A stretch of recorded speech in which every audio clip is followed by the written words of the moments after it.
right. Let us know if you can see me and hear me. Please send us a message so I would know if you could actually hear me and see me as well. There are some people who are having problems with the volumes or videos.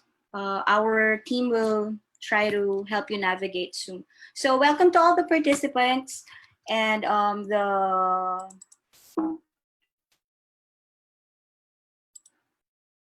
Ayan, loud and clear. All right. So once again, welcome to ACADEV's first free webinar. And this is entitled Introduction to Special Education. As you know, and you have seen in the bio a while ago, I'm a special education major and I've been in the practice for 2 decades. So that is just like 20 years. So by the way, my name is Teacher Margaux. I'm a doctor of education and a SPED teacher for quite some time.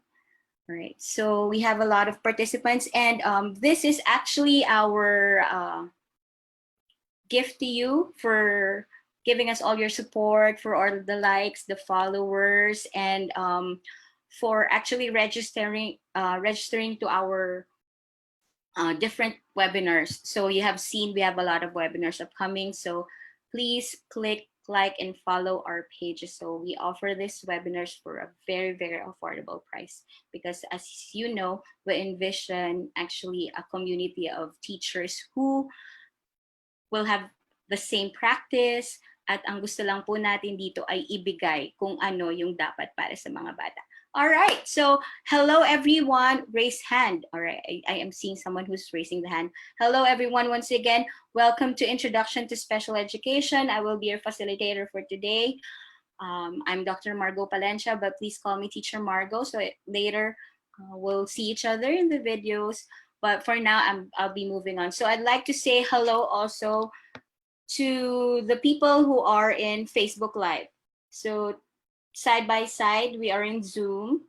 We're using Zoom at the same time po naka-Facebook Live din tayo ngayon. So sa lahat ng nanonood sa Facebook Live, hello po sa inyong lahat. And I really wish that you will really get a lot of things from me today. So why did I actually offered this kind of training? Because all of us should know something about special education. And why is this so? Because of the inclusive education setting. So I know that all of you is actually having confusions, questions, queries of how are you going to manage a child with special need inside your respective classroom. So, you know, first advice for today, huwag po kayong matatakot. Hindi po nakakahawa ang mga disabilities. Hindi po nakakahawa ang handicapping condition. It's just that kailangan lang po natin silang tanggapin. Kailangan po natin silang tanggapin, i-embrace. No, sabi nga, we should call them children with special needs, not special child. So, ganun na po, nagbabago na yung ating panahon sa pag-treat sa mga batang may special needs. So sila ay mga bata na natututo sa espesyal na pamamaraan. That's why we use accommodation, we use modification, we use different facilities, we have related services. For this afternoon, I'm just gonna give you a run-through of this. So pag nakarinig kayo ng mga terminologies, ng mga settings na sinasabi sa special education, you will be able to relate o hindi naman tayo masyadong lost. So today I will do my best, of course, to give you or make you differentiate what is disability and disorder, and of course to define really what is special education. It's not only like who are the children who have special needs, but there is a definition. There is really things that we need to know why they are different. That's why there are also called exceptional child, people with disability, or differently abled. So there are so many kinds of titles that we are giving to them, but those are just titles. What is important po ay kung paano natin sila itatrato. So maybe you're asking why special education, bakit ako nandito sa field na ito. First, it was a professional growth for me, but as time goes by po, ako ay naging tita ng dalawang child with special needs. So, ng dalawang bata na may special needs. So, aramdam ko kung anong pakiramdam ng may kapamilya. Alam ko rin po ang hirap. Okay, so we're gonna discuss also with you and define what's LRE. You know, when we speak of special education, sabi nila, when you talk of curriculum daw,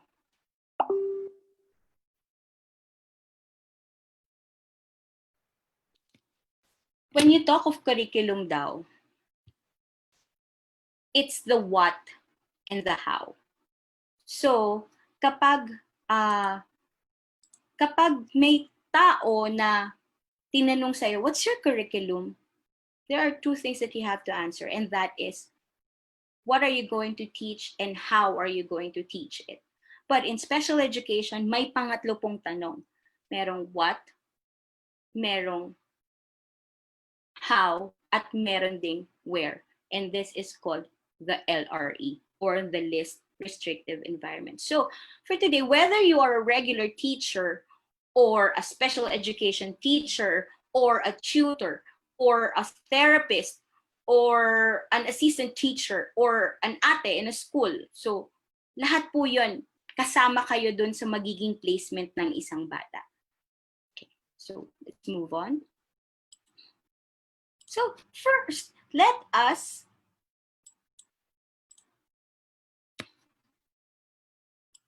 define disability and disorder. So disability, lagi natin ito narinig, disabled yun eh. O kaya yung batang yun may disability.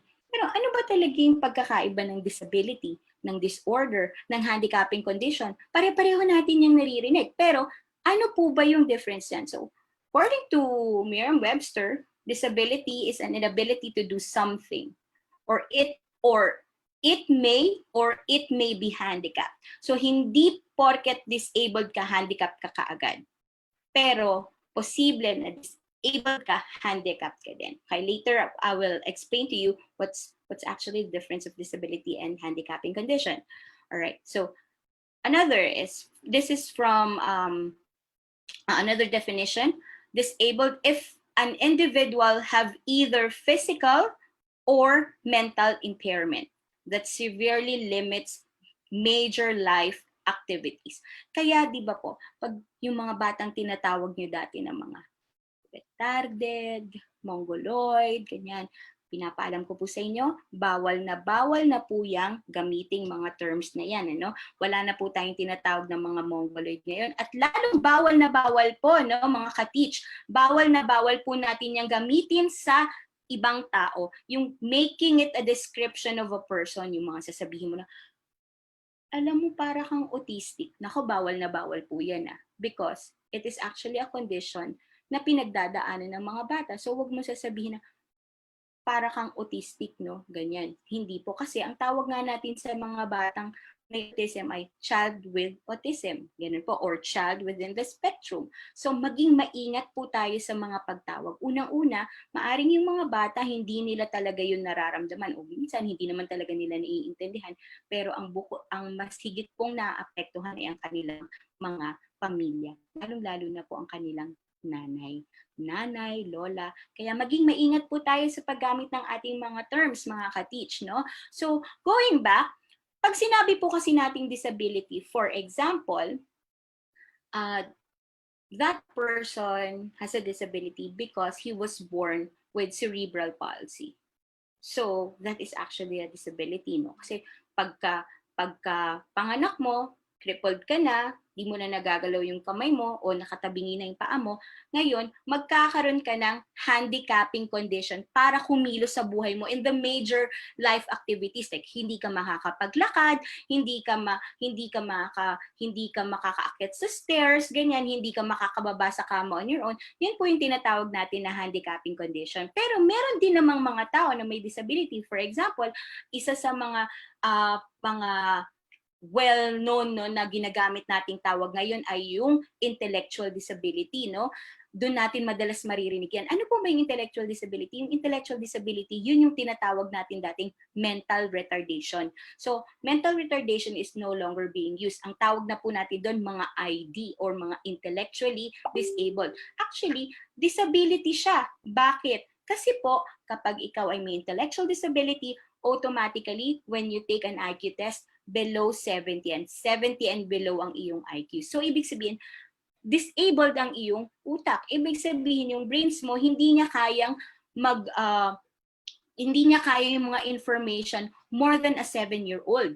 Pero hindi porket meron kang intellectual disability, apektado agad lahat ng areas ng buhay mo. Kasi, sabihin natin, pang 7-year-old lang yung iyong mental capacity. Pero, kaya mong magtrabaho, kaya maglinis ng bahay, kaya mong maghugas ng plato, kaya mong magluto, kaya mong pumunta sa mall, kaya mong pumunta sa bangko. So, hindi ka handicap. Ibig sabihin, you just have to be trained. So, dapat po maintindihan natin yun. So, we will always hear the word disability, disabled, or they are called differently abled. Kasi nga po, either they have a disability with a handicapping condition or they have a disability but they can actually perform pa rin naman in their lives. So, yung mga tinatawag naman po natin na mga disabled people, sila po talaga yung may severely limits sa major life activities. Sila yung mga naka-wheelchair, ganyan po, no? Okay. Now, another thing that we will always hear in the field of special education, no? Kasi bakit ko po ito dinidiscuss? Kasi maririnig nyo pag nakatanggap kayo mga ka-teach sa respective classes ninyo, sabihin, teacher, meron kang learner with special need. That's how you call it, for example, in the DepEd schools. But for the private schools, we call it children with special needs or CSNs, for example, like that, no? Pag tinawag mo silang ganun, kumbaga, laging meron yan disability disorder. For example po, kanina diniscuss ko, intellectual disability. Ngayon po, maririnig nyo rin palagi yung mga salitang autism spectrum disorder. So, anong pinagkaiba ng disability at saka disorder? Well, halos magkapareho lang po yun. Kaya lang, sa ibang konteksto ginagamit. For example, disability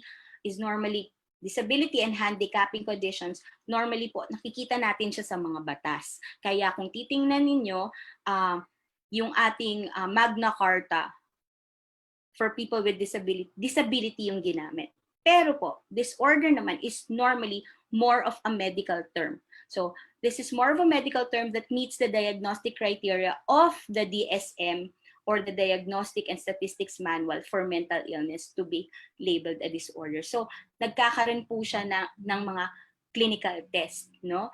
Yung kaya po kasama siya dun, kumbaga kasama siya dun sa libro kung saan natin nakikita yung bipolar, schizophrenia, anxiety disorder, conduct disorder, oppositional defiant, yan po. May isang libro po yan. Ngayon po, lagi yung nagle-level up, no? Dati, nagsimula yung DSM-1, ngayon po meron tayong DSM-5. So, kadalasan po, nakikita yung mga sakit na yan o nakikita yung mga conditions or criteria na yan sa loob po ng disorder. So, disorder is more of a medical term. Okay, and then it is also a condition where it impairs the personal and occupational functioning of an individual. Still, parang pareho sila ng disability, no? Again nga po, I just want to clear that disability is mostly used po kapag ito ay ginagamit sa batas. But disorder is mostly used when it's a medical term. But of course, in special education, you'll be hearing a lot of this, like there's intellectual disability, there is attention deficit hyperactivity disorder, there is also this autism spectrum disorder, specific learning disorder. Why? Because all of these are actually in the DSM-5. Okay, what is special education? No? Kasi maraming nagtatanong, lalo na sa akin, sabi sa akin, Teacher Margaux, bakit SPED? Ang dami-dami namang pwedeng pagturuan. No? Bakit special education ang gusto mo? Diba? First of all po, naniniwala ako sa functional literacy, which means na I like to teach or I like to teach topics or subjects that we can actually use in our lives. So when you are in special education, actually, you will teach the children not only academics. So hindi po kami nabubuhay sa pagtuturo ng pagbabasa, pagsusulat lamang, no? Kami po ay nagtuturo ng self-help skills, pati po ang pag-hone ng language and communication ay amin ding kumbaga itinuturo. Okay. So what is special education? Let's define special education. So a set of educational programs or services designed to meet the particular needs of an exceptional child. So when we speak of special education, wala pong sariling, ito po, ma-clear ko lang tong mga bagay na to. There is really no curriculum for SPED. Wala po siyang, kumbaga mabibili ka ng libro, tapos sasabihin mo na nandoon, curriculum yon para sa ganito, ganyan. Hindi po. Kumbaga, the special education curriculum actually comes from the general curriculum. It's just that we will adjust that for whatever they need. So later po, I will explain that to you, no? This is also, ayan, may nag-comment po, mas masarap daw pong magturo sa mga SPED students or let me rephrase that, mas masarap pong magturo sa mga children with special needs kesa po sa mga regular. Tama. Ayan. Tsaka, lahat ng kanilang ginagawa ay, lahat ng tinuturo mo nagagamit, no? Ako nga sabi ko, they may not remember my name because my name is kind of hard. Pero kung naturuan ko sila na mag-toothbrush, naturuan ko silang maghanda ng pagkain, that's really good enough for me. So, type of education tailored to meet the needs of children who cannot profit normally from general education because of disabilities or exceptional abilities. Back in the days po, may mga bata na tinatawag tayo na, may mga bata po tayo na tinatawag nilang mga gifted, no? At yung mga batang mga gifted ay actually nagfo-fall din under exceptional abilities. Kasi dahil sa sobrang bilis ng kanilang kakayahan, ang nangyayari po, hindi naman sila makasabay sa socio-emotional, no? Nawawala yung part na yon. Minsan naman dahil they are so gifted, they are so good, ano pong nangyayari? Hindi na sila gumagalaw, ayaw na nila ng physical activities.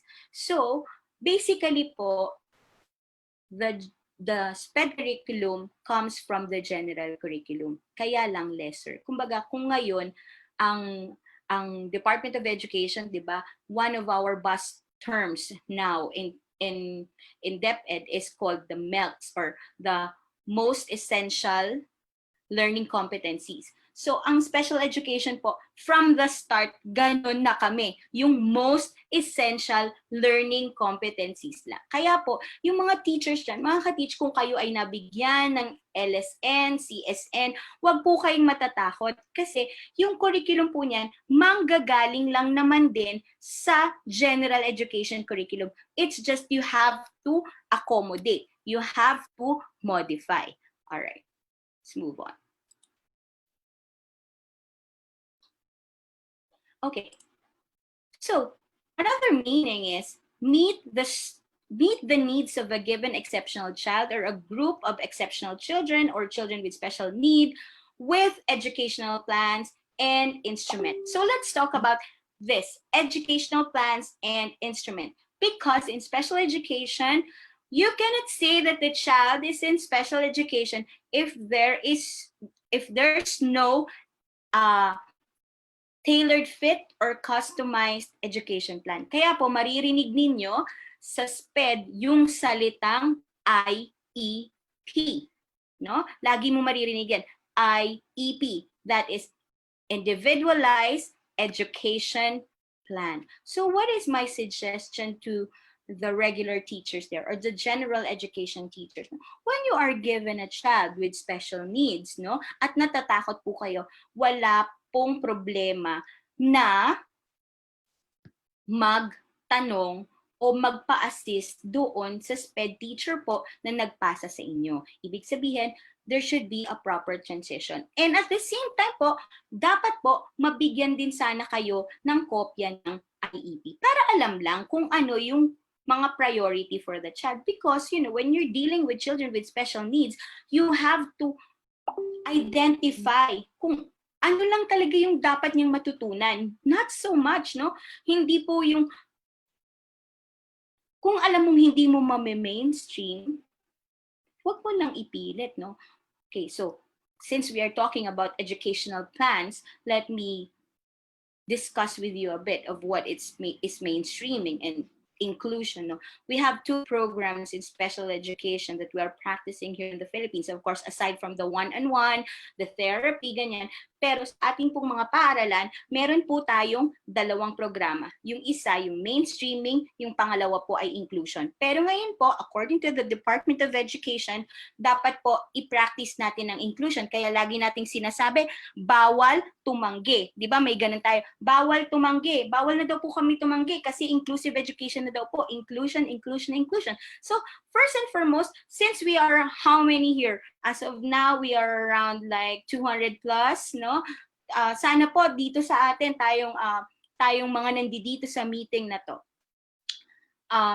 ma-identify natin yun o ma-define natin yun. What is the difference between the two of them? So when we speak of mainstreaming, yun po, magbabase tayo sa kanilang developmental age and mental age and developmental age. Ibig sabihin, even if the child is 10 years old, pero yung kanyang mental capacity ay 5 years old, ang kanyang developmental, pag sinabi po natin developmental age, ibig sabihin, yung language niya, yung fine motor skills niya, yung gross motor skills niya, yung kanyang socio-emotional, at saka yung kanyang self-help, kahit na chronologically, 10 years old na siya, when you are to follow a mainstreaming program, ilalagay mo siya sa kinder. Kasi ang sinusundan niyo po ay yung kanyang mental age at saka yung kanyang developmental age. Ngayon, pag ganun po kasi yung ginagawa natin, like back in the days, no, 20 years ago, when I was just starting, wala naman pong inclusion. Mainstreaming lang po talaga. No? Mainstreaming lang yung ginagawa. Kaya po nangyayari, kung maaalala ninyo, may mga tao na makikita kayo, there are really individuals na parang, bakit ganun? Parang tanda na yan. Bakit nasa grade 1 pa? Bakit po? Dahil nga po, ang pinapractice na program ay mainstreaming. So, they really have to wait until that person develops fully or maturely na umabot siya dun sa particular age niya. Kaya lang nga po, when we're dealing with children with special needs, hindi nga yun nangyayari. What if the case is intellectual disability, no? So, ibig sabihin, yung mental capacity niya is 7 years old, paano siya makakarating ng grade 6? Diba? So, that time, you have to decide what kind of program. No? And then, in 2004, since we are adopting and following some of the programs of the United States, no? Lumabas o nag-amend ang Amerika at naglabas sila ng inclusive setting. So what is inclusion actually? Inclusion naman po, hindi natin ibabatay sa kanyang kakayahan, hindi ibabatay sa mental age, hindi ibabatay sa kanyang developmental age, kundi ibabatay po sa kanyang chronological age. So yung case natin kanina where I was saying na siya ay 10 years old pero ang mental capacity at ang developmental capacity ay pang 5 years old, ilalagay sa kindergarten. Pag inclusion po, if the child is 10 years old, then ilalagay mo siya either grade 4 or grade 3. Bakit po? Ano ang gustong sabihin ng inclusion? Ang gustong sabihin ng inclusion, kung hindi maabot ng kanyang cognitive ability, okay, hayaan mo na. Yun po yung purpose ng inclusion actually, para lang po malinaw sa inyo mga ka-teach, no? Ang purpose niya is, sige, kung hindi niya makayanan yung cognitive capacity ng pang 10 years old, pero may 4 pa eh. Kasi 5 yan eh. Cognitive ability. We have the language and communication. We have physical motor, which is composed of gross motor and fine motor, large muscles, small muscles. We also have social-emotional skills, no, yung behavior. Because at a certain point or a certain age, there is expected or standardized na dapat nagiging ugali o meron po dapat characteristics ang isang bata na pinapakita tulad yan. Sa social-emotional, there are different kinds of play. Meron tayong solitary play hanggang cooperative play. Ngayon, kung yung bata hindi siya dumarating sa cooperative play, then meron tayong delay then. And then the last one is the activities of the daily living or the self-help skills. Alright? So, sa inclusion po, yun ang pinag-uusapan. Paano kung hindi niya talaga kaya cognitively? Sabi ng inclusion, hayaan mo na, pero isama mo siya sa kanyang mga kaedad para itong apat na ito ay makasabay siya sa mga kaklase. Kasi napakahirap ituro ang language and communication. Napakahirap ituro ng pagtakbo ng isang 10-year-old. Pero kung magkakaroon siya ng kaklase, yung kanilang ways, yung kanilang discipline, yung kanilang routine, ay mas madali po natin sa kanilang maipapa-adapt. So, kumbaga sabi ko nga, hindi mo naman kayang mag-act na grade 3 or grade 4. So, ipaubaya mo po yun sa iyong mga kaklase. Ngayon, tatanungin mo, Teacher Margaux, anong gagawin natin? Hindi kaya ng mental capacity niya. Eh di syempre, babagsak siya. Ngayon, since the child po is a known child with special needs, doon po papasok yung tinatawag natin ng mga educational plans. Kaya po nagkakaroon ng IEP, kaya po nagkakaroon ng tinatawag natin na accommodation and modification in special education. So let me just give you what is that also. So when we speak of accommodation, ibig sabihin po, ini-embrace natin.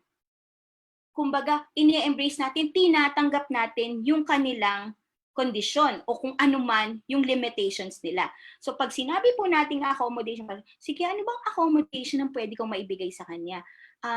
Teacher, kasi siya, mabilis siya mairita o kaya na-agitate po siya kapag nakakarinig siya ng loud noises. An example of accommodation is, sige po, ilalagay ko po siya sa row o sa place kung saan hindi masyadong maingay. So that is accommodation. Kumbaga, o kaya, hindi po kasi siya makatapos agad in 1 hour sa periodical test. Ginawa mong 1.5 hours or 2 hours yung kanyang test. Accommodation po yun. Kumbaga, hindi yung finish or unfinished pass your paper. Kapag pina-extend mo yun, accommodation po yung tawag doon. So, teachers, tayong mga ka-teach, no, pwede tayong mag-extend ng accommodation. Ngayon, kung sasabihin mong unfair yun, hindi po yun unfair kasi yun yung hinihingi ng kanyang programa. Yun yung hinihingi ng educational plan niya. Dahil nga, yung batang yun ay meron nga po siyang disability, disorder, or handicapping condition. Now, it also comes with instrument. Kung maririnig po niyo, isa rin po sa mga buzzword ng SPED, no? O yung mga terms na lagi nating naririnig sa SPED is IEP, accommodation, modification, mainstreaming, yan po, no? Inclusion, isa rin po ay ang tinatawag nating mga assistive devices or assistive technology. Ano po mga example niyan? Assistive technology is like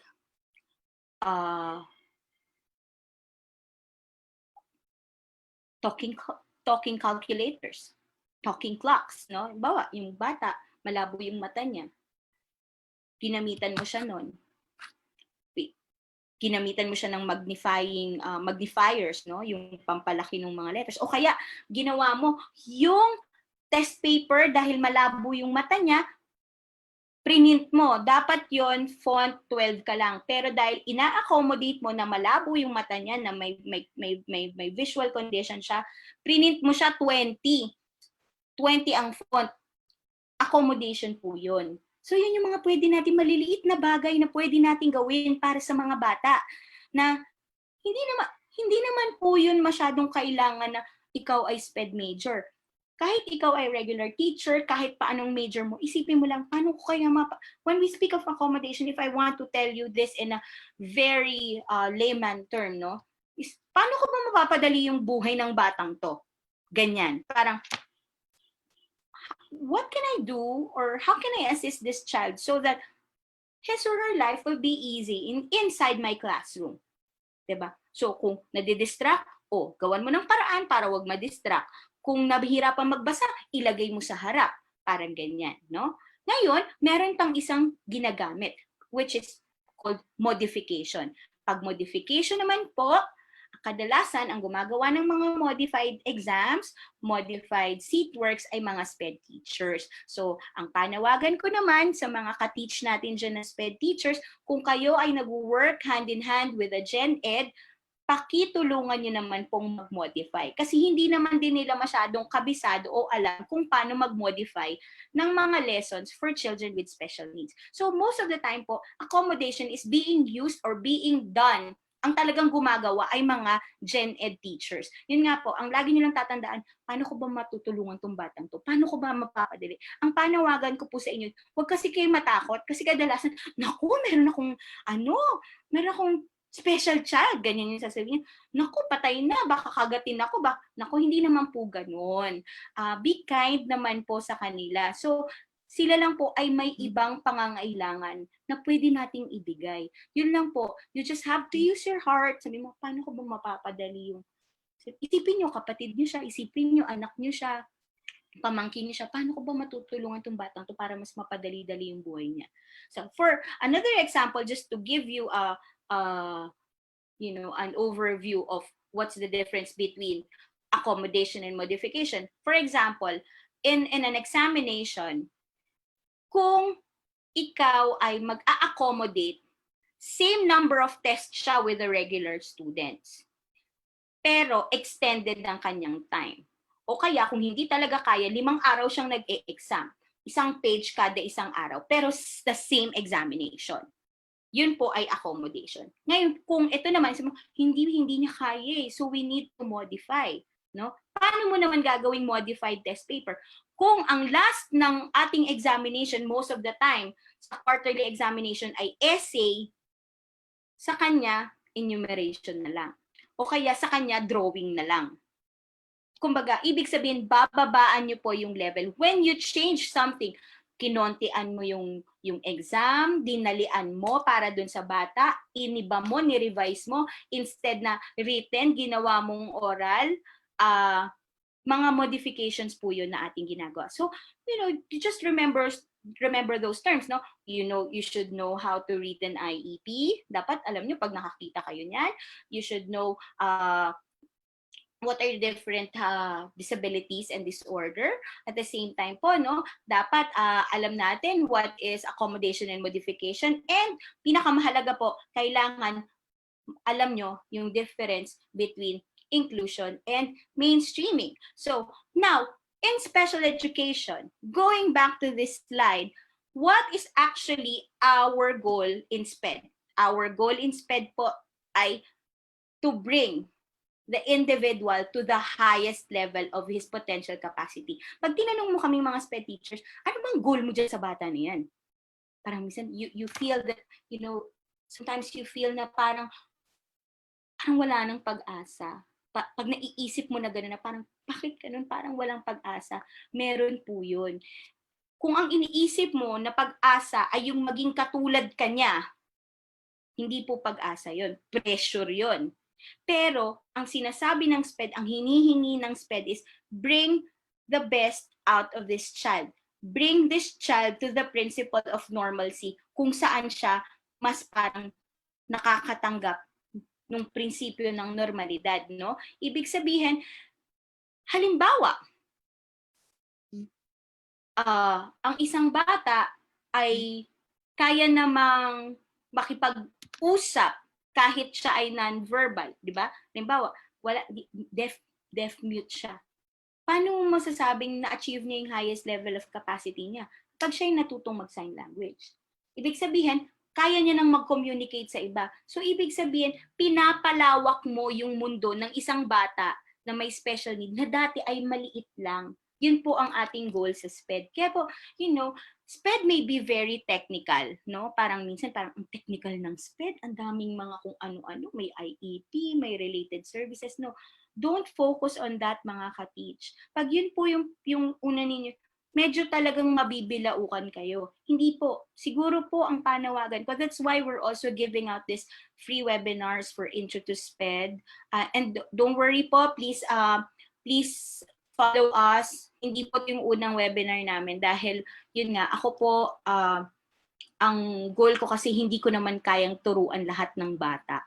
So I want to share what we are doing in our school, in our respective centers, and most especially what I've been doing for the last 20 years of my life para po pare-pareho tayo ng ipapractice.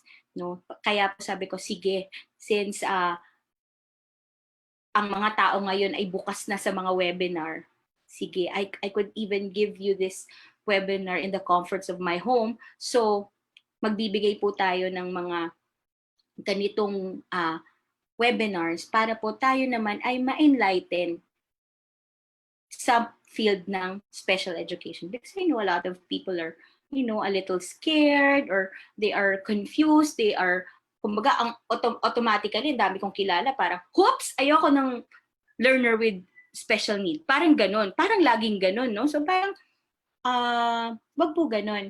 Sabi ko nga sa mga estudyante ko, no, because I'm teaching in the postgrad, I always tell them na you don't really need to memorize all the terms. The first thing you need to have is the heart to accept them. Kasi pag may puso ka na, tinatanggap mo na sila, maghahanap ka na ng paraan. Actually po, kaming mga SPED teachers, ganun kami. We always find ways. No, hindi kami BDO Ibig sabihin, we find ways how can we maximize, how can we bring the best out of this child. And when you make a plan, kaya po yung ating mga plano sa special education ay customized or tailored fit. Kasi nga gagawa tayo, yung tinatawag natin na IEP or Individualized Education Plan, ang bawat bata po under the SPED program should have an IEP. Alright. So I hope you are learning from what I'm saying. So this is very basic. What I'm discussing with you today is very, very, very basic. Actually po, kaya ako dito ginawa is una, pagpapasalamat po no, sa lahat ng nagla-like at nagpa-follow no, sa loob po ng 2 linggo. Ang laki ng tinaas ng ating mga followers at yung pagtangkilik nyo po sa aming mga webinars. Alam ko po maraming nandito ngayon na mag-a-attend din sa June 17. So we're gonna talk about assessment no, on June 17. So moving forward.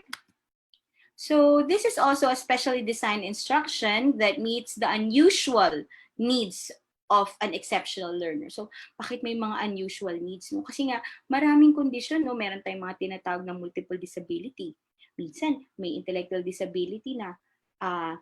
Tapos meron pang mga allergic reactions towards certain food. So maraming mga ganyan eh. So you really have to know your students. Okay, so what do we actually prepare in SPED?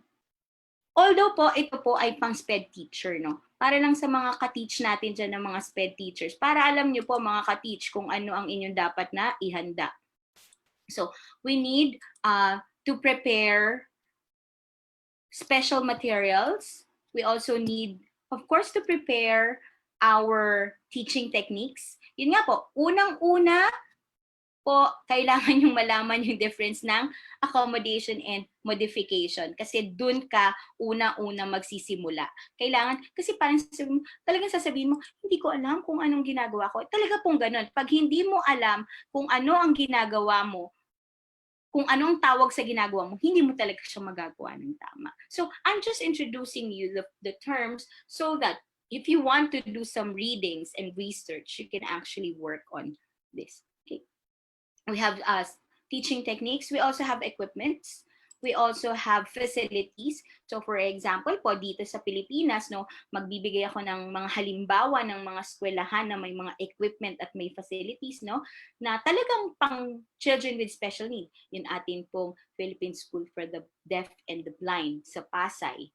Yan, sila po talagang, yung kanilang school ay yung facilities doon ay nakadesign para sa mga bulag at ipi. Kumbaga, talagang may mga braille markings doon, ganyan. Tapos may mga ramp, may mga hahawakan, no. Ganon din po sa ating school for the crippled, no, dito sa likod ng Banawe. Ganon din.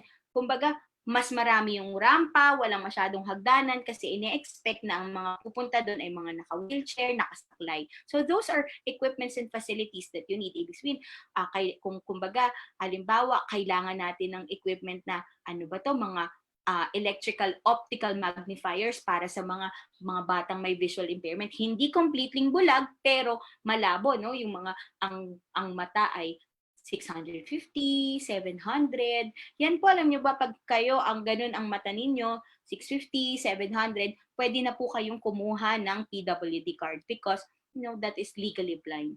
Pero, yun nga, anong gagamitin mo? Gagamit ka ng specs, gagamit ka ng salamin. Okay. Right.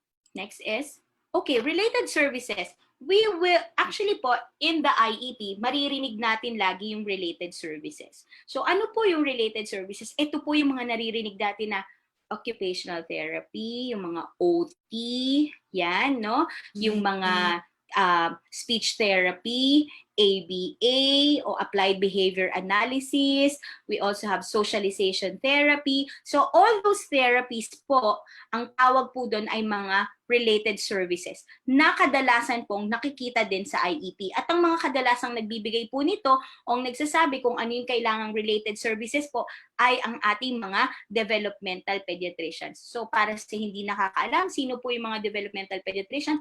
Sila po yung mga doktor o yung mga tinatawag na neurodevelopmental pediatricians. So sila po yung mga advanced ang specialization in pediatrics wherein sila po yung nakakapag-label sa ating mga bata. Kaya po kapag meron tayong bata na tinatawag natin na child find, by the way po, yun ang tawag pala, no, mga ka-teach, para sa inyong lahat, no, huwag niyo na pong tatawagin yung mga bata sa classroom ninyo na tinatawag yung may something, huwag niyo na po silang tatawagin ganon. Ang tawag po sa kanila ay child find.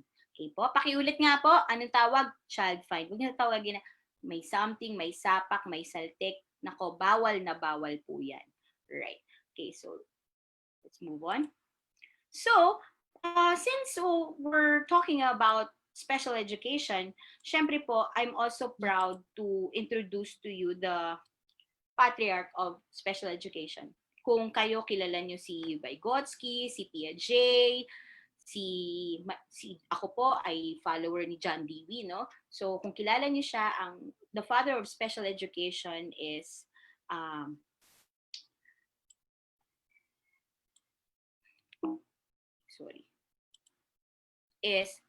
Jean-Marc Gaspard Itard. So si Dr. Itard po ang father of special education. So, he's actually a physician like Maria Montessori, pero mas nauna siya kay Maria Montessori. So, kung napag-aralan ninyo, no, Maria Montessori is also a physician kung saan siya talaga gumawa siya ng program para sa mga batang may mental retardation.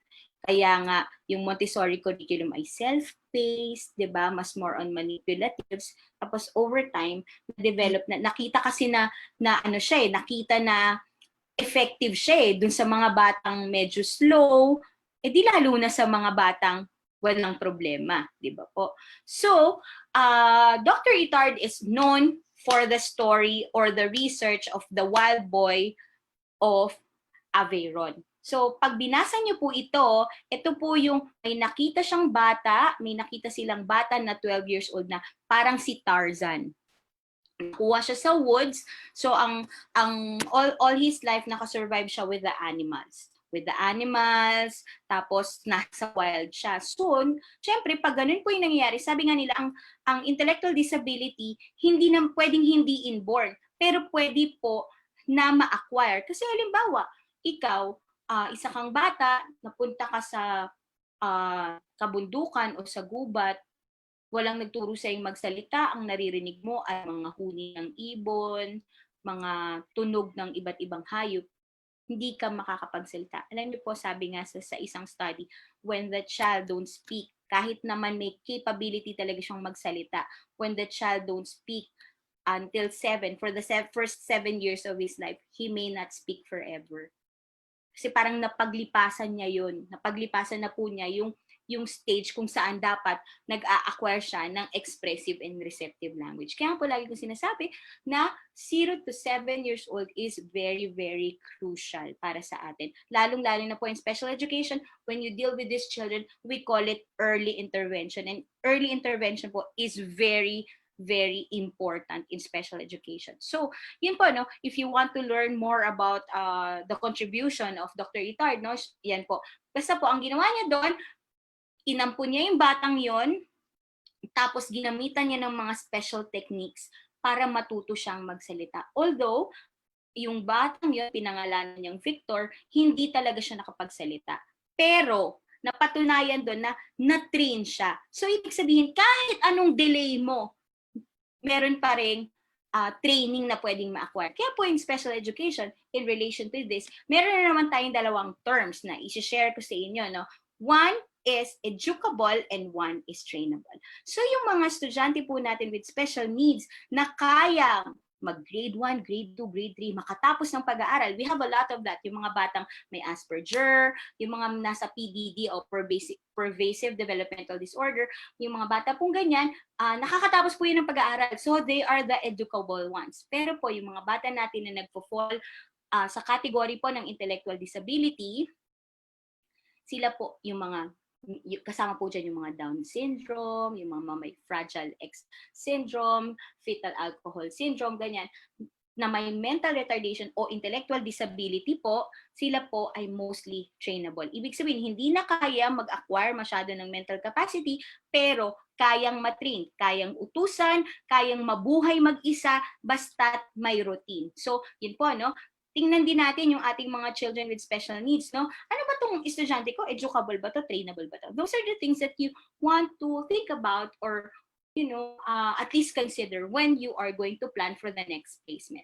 So, Dr. Itard is actually the father of SPED, and his work influenced the work also of Maria Montessori, Dr. Edward Sigin. So ito mga nag-aral to ng ito yung mga nag-introduce din ng mga ibang style, no? Nung kumbaga parang mga self-paced style po of education. Kaya tayo ngayon, ganun din tayo sa SPED. Kaya tinatawag natin siyang individualized. Alright, so SPED as an instruction. Well, special education is an instruction kasi nga education siya, so pagtuturo. So alamin lang natin, no, what is so special about special education? Okay, first, sabi ko kasi maraming involved dito. Who? No, ito yung mga sasagutin mo sa SPED, no? When you use SPED as an instruction, the first thing that you will ask is, who? Sino mga taong involved dito? Kasi sa isang batang may special need po, mga ka-teach, hindi lamang isang tao ang involved dyan. We call it a multidisciplinary team. Sino-sino yan? Regular teacher, SPED teacher, nandyan dapat yung kanyang mga therapist. Kung meron kayong school psychologist or guidance counselor, dapat nandyan dyan. Kung meron kayong, kung nandyan ang principal, dapat nandyan din po yung magulang, and everybody, kung ano man yung kanilang mga areas or field na may kinalaman dun sa bata. Kung yung bata ay hindi nagsasalita, may speech therapy, dapat umupo yung speech therapy. Kung siya ay may behavioral problems, dapat umupo si occupational therapy. Bakit po natin gagawin yun? Kasi pag yung mga individuals involved sa isang bata, nag-usap-usap, mas madideliver po natin ng tama kasi magkakaroon tayo ng synergy. Pare-pareho tayo ng gagawin. Magkakaroon tayo ng common goal. Dito po sa atin sa Philippines, kaya minsan parang ang bagal ng progress ng ibang bata kasi ibang ginagawa sa school, ibang ginagawa sa therapy, ibang ginagawa. So, try po nating mag-usap-usap. Okay, next. We have to know also our what? The lessons and the instructions. So, ito yung mga ilalagay po ninyo sa inyong IEP. Ibig sabihin the lessons, how are you going to teach it, and how are you going to evaluate it. Those are the things that you see in the IEP. Of course, the multidisciplinary team also is in the IEP. Why? Because dun po, pipirma dapat yung multidisciplinary team. Ibig sabihin, ang isang IEP ay isang kasunduan na ito ang gagawin natin. At pumipirma po dapat dyan ang magulang. We also have the how. So yung how. How are you going to teach it? Of course, you're gonna teach it with accommodations and modifications. Yun lang naman din po yun eh. Yun ang tawag sa lahat ng gagawin mo. I-accommodate mo yung kanyang disability o i-modify mo yung mga lessons according pa rin dun sa kanyang disability or disorder. And then the last part is where. So this is my last topic because it's 2:27. So this is a 60-minute webinar. So see you next time, teachers. So where? Least restrictive environment. This is also one of the terms that you will always hear in special education. Pag ako tinanong mo, o ako nagtanong sa aking mga teachers, na sabihin ko, by the end of the school year, when we do our deliberation, I will ask them, anong ano dyan? O anong LRE mo dyan? LRE refers to the placement, because as I've told you, in SPED, you have to say you have to know the who, what, how, and where. And where is actually the placement. Saan mo siya ilalagay? Regular school ba? Diba? Mainstreaming ba? Inclusion ba? Yan po ay mga parte ng least restrictive environment. Kapag po magdidesisyon kayo sa placement, kasama po dinidesisyonan o kasama po sa pinag-uusapan yung tinatawag natin na LRE. So don't forget about the term LRE.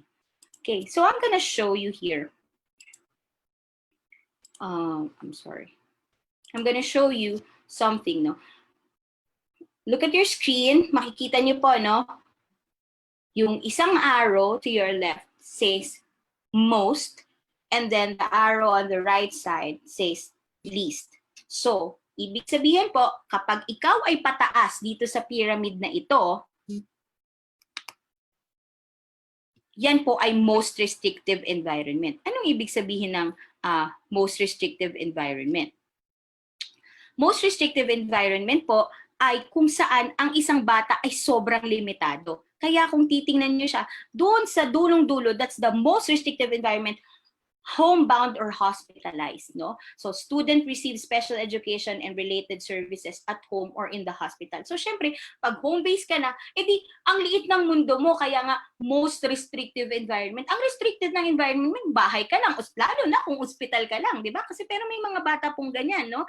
Kung I have colleagues who are in the States, sasabihin talaga nila na hospital-based na lang yung mga bata, pero binibigyan pa rin talaga ng special education. Kumbaga, hindi talaga sinusukuan.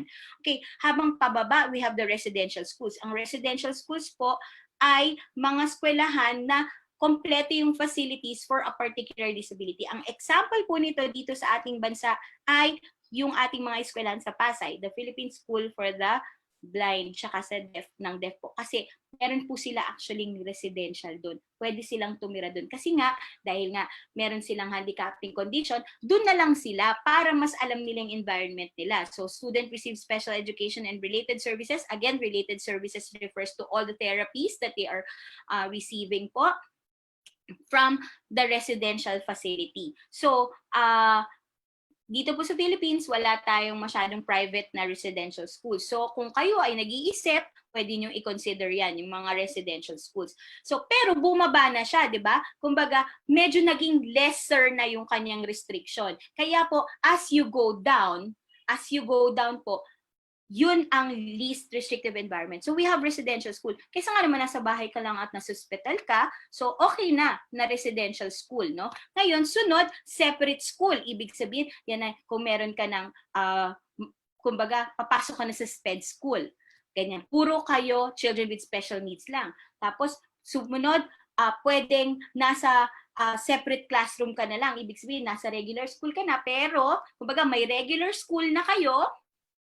Like in my former school, we have regular school, but we have separate classrooms already for children with special needs. So, halimbawa, parang example nito dito sa Pilipinas po, ay nagkakaroon na po tayo ng tinatawag natin na SPED programs or SPED centers. Okay, so pag nakita nyo, lumalawak na kasi nakakakita na sila ng mga regular students, nagiging parte na sila ng regular students, okay? So, pababa po siya ng bababa, resource room, and then ito, regular classroom with supplementary instruction and services. So, regular classroom pero may support ng SPED. Pero at least, papunta na po siya sa regular classroom. Kumpara naman sa nasa separate classroom siya. Tapos resource room naman po, yan yung tinatawag natin dito sa Pilipinas na mga pull-out classes. Yung, sige, pull out mo muna siya kasi hindi niya kaya sa math. Pupunta siya sa isang room o pupunta siya sa SPED teacher. That's what we call resource room. And then we have regular classroom with supplementary instruction. Tapos bababa ulit, yun na, regular classroom with consultation. So ibig sabihin, nasa regular classroom na siya, pero meron lang support, nagko-consult lang yung regular teacher doon sa SPED teacher. And then of course, the less restrictive environment or the least, no, yung pinaka-least or LRE mo ay ang regular classroom. Kumbaga, ang LRE po natin ay mainstreaming. Dapat na mainstream na siya. Ngayon, kung hindi siya na mainstreaming, yan po yung pangalawa. Yung regular classroom with consultation, yan po ay equivalent to inclusion. Yan po. So, for today po, yung mga napag-aralan natin, no, let's recap. We have defined what is disability, handicapping condition, and disorder. So disorder is mostly used for medical terms, no? Yung handicapping condition naman po, yun ay kapag hindi mo nagagawa yung mga bagay-bagay sa buhay mo tulad ng pagdadrive, paglalakad, pagbili sa tindahan on your own, at meron kang disability. Ang disability naman po, pwedeng nagagawa mo yan pero impaired ang iyong impaired po ang iyong mental capacity. Pwede ring impaired ka physically, pero still nakakagalaw ka pa rin o nagagawa mo pa rin yung mga bagay sa iyong buhay. And then objective number 2, no? What is special education? Don't forget, special education comes from the general education curriculum. It's just that we have to tailor fit it. We have to adapt to what they are needing. At the same time po, we should practice accommodation and modification in special education. Plus, we need related services. We need, halimbawa po, specialized PE, diba? Kumbaga, alam mo na nahirap, huwag mo na siyang pag-basketballin. Pwede mo nang i-modify yung kanyang PE. Okay, that's the second objective which we have discussed. And the last one is SPED is an instruction, ano ba ang LRE? So sana po nalinawan kayo, LRE refers to the placement o kung saan mo ilalagay yung bata. Wala pong problema mga ka-teach kahit na gawin natin siyang dahan-dahan, slowly but surely. Mas mahirap naman kasi na bigla mo siyang ibinabatas, ibinalik mo ulit siya. Kawawa naman yung bata. So mas maganda po na unti-unti lang pero sigurado na talagang dun na siya mag-stay. Okay. So, according to my lolo, according po sa paborito kong i-follow, no, yung kanyang mga works, John Dewey, education is life itself. That's why I love special education because ang buhay natin, ito talaga yung edukasyon. Kung ano yung naggagawa natin araw-araw, hindi edukasyon ang pagme-memorize lamang. Kumbaga, kung paano mo ginagawa yung buhay mo, paano mo pinapatakbo ang buhay mo, paano mo ginagawa yung mga core values mo, paano ka hindi nagiging pabigat sa society, yun ang buhay at yun yung education. So mga ka-teach, it's past 2:30. Thank you so much po. Dun po sa mga nag-register, po ng sa Zoom, because you're registered, I think you will be receiving your e-certificate. Pero next time po, wala na kaming Zoom, baka wala na pong registration. The next webinar would be in Zoom pa rin, pero may Facebook Live na po tayo ng diretso. So I would like to thank everyone po for being with us, and I hope sana sa susunod mas madami pa tayo. we were not very sure talaga kasi if we could really broadcast it in Facebook Live. This is our first time. And since we know, we can already let you know it advance, no? Ayan. Thank you po sa inyo. Maraming salamat po sa inyong thank you Team ACADEV. Big thanks Teacher Margaux for sharing your expertise to us. Medyo bitin yung webinar. Yeah, I'm so sorry.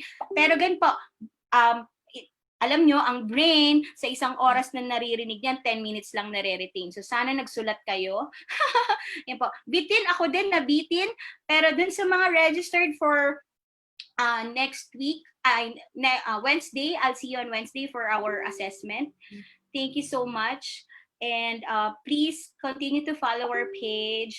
And then we have shown you what are the programs. So if you want to be a SPED teacher po, gusto nyo mag-shift ng career, we have a course in ACADEV, 33 units with TOR and diploma po. ECE din if you want to transfer in kindergarten. So we can help you with that po kung gusto ninyong makalipat sa SPED department. Accredited po siya sa PRC, accredited din po siya sa DepEd. So yung mga gustong, yung biglang pinukaw ang puso at gusto palang maging SPED teacher, we can help you with that. Just message us in our page po. So, yes po, ang kailangan po sa special education mga ka-teach ay puso lang. Doon una magsisimula, gamit ng puso. Tapos pag mahal mo yung ginagawa mo, pag mahal mo yung mga bata mo, it will just follow. Okay, so once again, please email us at acadevservices@gmail.com, our Facebook page. Paki-share po. Anyways, yung mga hindi nakanood, sabihin nyo, may kaibigan kayo na hindi nakanood, nakapost naman po to sa ating page, pwede nilang panoorin. Marami naman silang mapupulot sa isang oras na pagsasalita ko. Next time po, Ma'am Margaux, transition program. Sige po, papunta po tayo dyan. Unti-unti tayo. Kasi baka pag binigla natin, yung ibang mga ka-teach natin ay ma-confused. At imbis na mayakag na natin sa ating advocacy, hindi na sila sumama dahil nalito na sila. Joke lang po. Where is the link for evaluation? The team po will send it to you. And then, yun po, our Facebook page is at ACADEV QC. You can also follow my page at Teacher Margaux. So, and please leave us a review. Thank you very much po. God bless you. Mabuhay po ang mga guro. Alam ko po na we have a game-changing situation right now, pero ang masasabi ko lang po dyan, kayang-kaya po natin yan dahil tayo po ay mga teachers. So from Team ACADEV po, thank you very much. God bless us all. Stay safe po and see you in the next webinar. Bye po. Bye-bye everyone. Are we going to take picture ba? Sorry. Yes po. Po? Yes po, ma'am. Are we going? Okay. So may I request everyone to please turn on your inyong mga videos daw po. We have to take our mandatory picture daw po. Wow. Mandatory picture. Hello po sa inyo. Kaway-kaway naman kayo dyan. Ayan, sa aking mga ka-teach, Teacher Jazz, Teacher Ea. Hello po sa inyong lahat. Ayan. Ayan. Ngiti naman kayo. May natutunan ba kayo? Thumbs up naman. Okay po. Sige po, thumbs up tayo. Picture. 1, 2, 3. One more. One more. Isang page pa. Sige. 1, 2, 3. Isa pa. Last page. 1, 2, 3. Alrighty. Alright, thank you. Bye-bye po. See you next time. Bye-bye po. Parang sila hindi kasali. Sure. Kasali na ba? O sige. Bye-bye po sa inyong lahat. Thank you. At least nakita ko din kayo. Sa mga nasa Facebook Live po, I'll see you soon po. Bye-bye po sa inyong lahat. God bless. Stay safe everyone.